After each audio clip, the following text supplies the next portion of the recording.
नमस्कार, मैं महेश चंद्र आज लेकर आया हूँ धनंजय कृत 10 रूपक का प्रथम प्रकाश। आमे तृतीय सेमेस्टर के छात्र छात्राओं के लिए आइए कारिका नंबर 63 देखते हैं। ये भी संसूचयेत सूच्यम दृश्यम अंक प्रदर्शयेत नाट्य धर्मम अपेक्षय तत् पुनः वस्तु त्रिधेष्यते। ए भी संसूचयेत सूच्यम, ए भी मैंने इनसे, ए भी का मतलब इनसे का मतलब है 5 अर्थ उपक्षेपक जो पढ़े थे आपने, कौन कौन से थे? विस्कंभक, चूलिका, अंकाश्य, अंकावतार और प्रवेशक। ए भी मतलब ये हुआ, तो ए भी संसूचित, इन 5 अर्थ उपक्षेपकों से सूच्य कथा वस्तु को सूचित करना चाहिए, जो हमने पहले ही बोल दिया, पहले ही पढ़ लिया था। इन 5 अर्थ उपक्षेपकों से सूच्य कथा वस्तु को सूचित करना चाहिए। यानी कि कथा वस्तु कुछ ऐसी होती है जिसको केवल सूचना दी जानी चाहिए, तो इन 5 अर्थ उपक्षेपकों से कौन कौन से बताए थे? इनसे केवल सूचना दे देनी चाहिए। कौन बताए थे 5 अर्थ उपक्षेपक? नंबर 1 विस्कंभक, नंबर 2 चूलिका, नंबर 3 अंकाश्य, नंबर 4 अंकावतार और नंबर 5 प्रवेशक। इनसे सूच्य कथा वस्तु को सूचित कर देना चाहिए। दृश्यम अंक प्रदर्शित, दृश्यम जो कथा वस्तु दिखाई देने योग्य है उसको अंकों के माध्यम से प्रदर्शित करना चाहिए। यानी कि जो दिखाई देने योग्य कथा वस्तु है, दृश्य माने दिखाई देने योग्य जो कथा वस्तु है उसको प्रदर्शित करना चाहिए। कैसे? अंकों के माध्यम से। जो दिखाई जाने योग्य कथा वस्तु है उसको अंकों के माध्यम से प्रदर्शित करना चाहिए। धर्मम अपेक्षत तत्पुनः वस्तु त्रिधेष्यते। फिर क्या बोले? नाट्य धर्म की अपेक्षा से पुनः कथा वस्तु के 3 भेद हैं। नाट्य धर्म की अपेक्षा से पुनः कथा वस्तु के कितने भेद हैं? 3 भेद हैं। अब वो 3 भेद कथा वस्तु को पुनः कौन कौन से हैं उनके बारे में अगली कारिका में अध्ययन किया जाएगा। नाट्य धर्म की अपेक्षा से पुनः वस्तु माने कथा वस्तु के त्रिधेष्यते में 3 प्रकार है। कथा वस्तु 3 प्रकार की और बता दी गई है यहाँ पर। इन 5 अर्थ उपक्षेपकों से सूच्य कथा वस्तु को सूचित कर देना चाहिए, और जो दृश्य है, दिखाई देने योग्य कथा वस्तु है उसको अंकों के माध्यम से प्रदर्शित कर देना चाहिए। नाट्य धर्म की अपेक्षा से पुनः कथा वस्तु 3 प्रकार की बताई गई है, जिनको हम अगली कारिका में पढ़ रहे हैं। ए भी संसूचयेत सूच्यम दृश्यम अंक प्रदर्शयेत नाट्य धर्मम अपेक्षते तत् पुनः वस्तु त्रिधेष्यते। अगर आपको थोड़ा कम समझ में आया तो आप यहाँ से पढ़ के पॉज करके स्क्रीनशॉट लेकर के पढ़ सकते हैं। जब तक पूरा ज्ञान प्राप्त न हो तब तक आगे नहीं बढ़ेंगे। आइए देखते हैं। सर्वेश 3 कथा वस्तु के 3 भेद जो हैं उनको यहाँ पर बताया जा रहा है। आपके समझ में आ जाएगा, थोड़ा सा ध्यान देने की आवश्यकता है, जरूर समझ में आ जाएगा, बहुत सरल होगा। सर्वेषां नियतस्यैव श्राव्यम अश्राव्यम एव च सर्वश्राव्यम प्रकाशम शाद अश्राव्यम स्वगतम मतम। क्या करें? जो 3 थे, प्रथम पंक्ति में कथा वस्तु के 3 भेद बता रखे हैं। सबसे पहले सर्वेषां श्राव्यम, सर्वेषां यह है, श्राव्यम यह है। सभी के सुनने योग्य जो होता है सर्वश्राव्य होता है। जब नाटक चलता है तो पात्र जो कुछ भी बोलता है उसको सभी लोग अगर सुन पाते हैं तो उसको सर्वेषां श्राव्यम अर्थात सर्वश्राव्य बोलते हैं। क्या बोला जाता है? सर्वश्राव्य। सर्वश्राव्य बोलूं या सर्वेषां श्राव्यम बोलूं या सबके सुनने योग्य बोलूं, 3 के 3 एक ही चीज है, तो सर्वश्राव्यम, सभी के सुनने योग्य को क्या कहते हैं? सर्वश्राव्यम। पहला कथा वस्तु का भेद है सर्वश्राव्य, सभी के सुनने योग्य। दूसरा है नियतस्य, नियत श्राव्य। नियत यह है, श्राव्य है। नियत श्राव्य मतलब निश्चित लोग सुन पाते हैं। आपने भी अपने जीवन में कभी ऐसा किया होगा कि आपकी बात जब आप बोलते हैं, आप प्रयास करते होंगे कुछ ही लोग सुन पाए, तो नाटक में भी ऐसा होगा, नियत श्राव्य।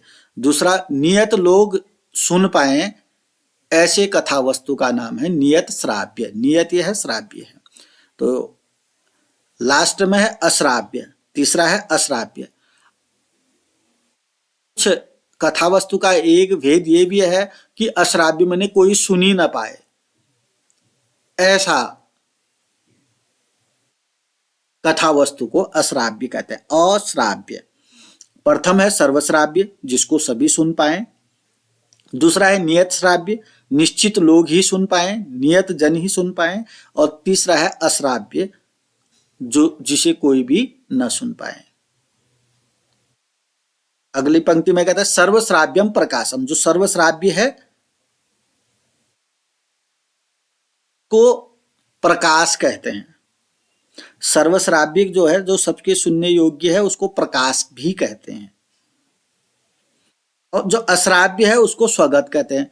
अच्छा, जो सर्वश्राव्य है उसको तो प्रकाश में प्रकट हो, प्रकाश का मतलब प्रकट, तो सर्वश्राव्य को प्रकाश कहते हैं। जो अश्राव्य है उसको स्वगत कहते हैं। स्वगत का मतलब मनी मन, अर्थात कोई नहीं सुने। अश्राव्य मतलब कोई नहीं सुनेगा, अर्थात वो जब मनी मन बोलेगा तभी उसको अश्राव्य कहेंगे।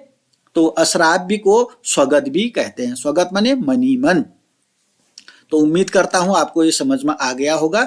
सर्वेषां श्राव्यम नियतस्यैव अश्राव्यमेव च सर्वश्राव्यम प्रकाशम स्याद् अश्राव्यम स्वगतम मतम। थोड़ा बहुत कमी हुई तो आप यहाँ से पढ़ लीजिएगा। इस कारिका में 3 प्रकार की कथा वस्तु बताई गई है। एक सर्वश्राव्य, दूसरा नियत श्राव्य, तीसरा अश्राव्य।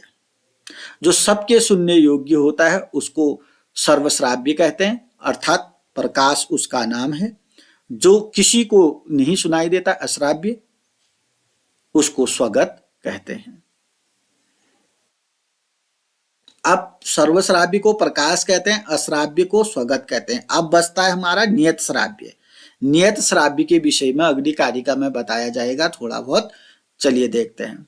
द्विधा अन्यत नाट्य धर्माख्यम जनान्तम अपवारितम त्रिपताकाकरेण अन्यान अपवार्य अंतरा कथाम अन्योन्या आमंत्रणम यत शात जनान्ते तज्जनान्तिकम रहस्यम कथ्यते अन्यसी परावृत्य अपवारितम।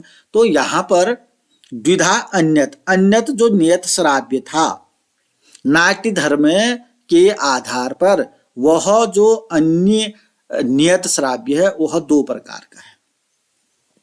तो 3 सर्वश्राव्य को प्रकाश कहा हमने, अश्राव्य को स्वगत कहा। अब बचता है नियत श्राव्य। नियत श्राव्य के 2 भेद हैं। नाट्य धर्म के आधार पर अन्यत माने जो अन्य बचा नियत श्राव्य, उसके 2 भेद हैं। कौन कौन से? एक जनान्तम है, एक अपवारित है। एक जनान्तम है, एक अपवारित है। जनान्तम को जनान्तिक भी कहते हैं, अपवारित दूसरा है। जनान्तम और अपवारित, जनांतिक और अपवारित। जनांतिक और अपवारित किसके भेद बताए गए हैं? जो नियत श्राव्य है। नियत श्राव्य के 2 भेद हैं, एक जनांतिक है, एक अपवारित। नियत श्राव्य का मतलब क्या बताया था? जिसको नियत लोग सुन सके। चलिए आप देखेंगे जनांतिक और अपवारित किसको कहते हैं। पहले हम जनांतिक के बारे में पढ़ेंगे। क्या होता है जनांतिक? त्रिपताकाकरेण अन्यान अपवार्य अंतरा कथाम अन्योन्या आमंत्रणम यत शात जनान्ते जनान्तिकम। जन के अंत में, जन माने लोगों के बीच में, त्रिपताका करें। त्रिपताका हाथ की एक मुद्रिका होती है। यह मान के चलिए त्रिपताका मतलब 3 अंगुली खड़े करके, जैसे कि आप दूसरे से बचकर बात करते हैं तो अपने हाथ की ओट लगा देते हैं, वो आगे कर देते हैं, हाथ से बचते हैं। अपने कान के सामने, अपने मुंह के सामने अपने हाथ को त्रिपताका के रूप में खड़ा करते हैं। तो त्रिपताका करें, हाथ की त्रिपताका मुद्रा से अपवार्या मन अन्य से बचकर लोगों के बीच में जब बात की जाती है उसको जनांतिक कहते हैं। कुछ नहीं है, लोगों से बच करके, क्योंकि लोगों से बचना है और हाथ की पताका त्रिपताका के रूप में हाथ को आपने खड़े कर देना है। त्रिपताका के रूप में अन्यों से बचकर, अन्यों से बचाकर, जब कथाम अन्योन्याम जनान्ते, लोगों के बीच में आपस में दो पात्र बात करते हैं तो उसको जनान्तिक कहते हैं। जनान्तिक किसको कहते हैं? जनों के बीच में बात करते हैं, दूसरे से बचकर बात करते हैं, और दूसरे से बचने के लिए क्या करते हैं? हाथ की मुद्रा त्रिपताका रूप होती है उनकी। रहस्यम कथ्यते अन्यस्य परावृत्य अपवारितम, जो अपवारित किसको कहते हैं? दूसरा जनान्तिक तो दो पंक्तियों में है, अब अपवारित किसको कहते हैं? रहस्यम कथ्यते अन्यस्य परावर्त्य, अन्य से बच करके, अन्यस्य परावर्त्य, अन्य से बच करके, अन्य से परावर्त्य का मतलब अन्य से मुंह फेर करके, बच करके जब रहस्य की बात की जाती है तो उसको अपवारित कहते हैं। अपवारित के विषय में एक ही पंक्ति है, रहस्यम कथ्यते, रहस्य की बात जब कही जाती है, अन्यस्य परावृत्ति मतलब अन्य से मुंह फेर कर, जब अन्य से मुंह फेर करके रहस्य की बात कही जाती है तो उसको अपवारित कहते हैं। ये तो सिंपल हो गया। अन्य से मुंह, परावृत्ति बने मुंह फेर कर, अन्य से मुंह फेर कर। कभी दो ही प्रकार के, एक जनांतम है, एक जनांतिक है, एक अपवारित है। जनांतिक में हाथ से बचकर बात की जाती है और अपवारित में मुंह फेर कर बात की जाती है। अब जनांतिक में हाथ की मुद्रा से लोगों के बीच में बात की जाती है ताकि कुछ ही लोग सुन पाए। अपवारित में क्या होता है? अपना मुंह फेर करके रहस्य की बात की जाती है। तो आप इन दोनों में के बारे में भली भांति जानते हैं। आप इन दोनों के बारे में उम्मीद करता हूं अनुभवी भी होंगे, जनांतिक में भी, अपवारित में। जनांतिक में हाथ से छिप करके बात करते हो, अपवारित में मुंह फेर कर बात करते हो, बस। तो हो गया। नियत श्राव्य दो प्रकार का होता है, एक जनांतिक, एक अपवारित। जनांतिक में लोगों के बीच में, लोगों से, दूसरे लोगों से बच करके, त्रिपताका रूप हाथ की मुद्रा लेकर के जब बात की जाती है उसको जनांतिक कहते हैं। अपवारित में लोगों से मुंह फेर करके रहस्य की बात कही जाती है तो उसको अपवारित कहा जाता है।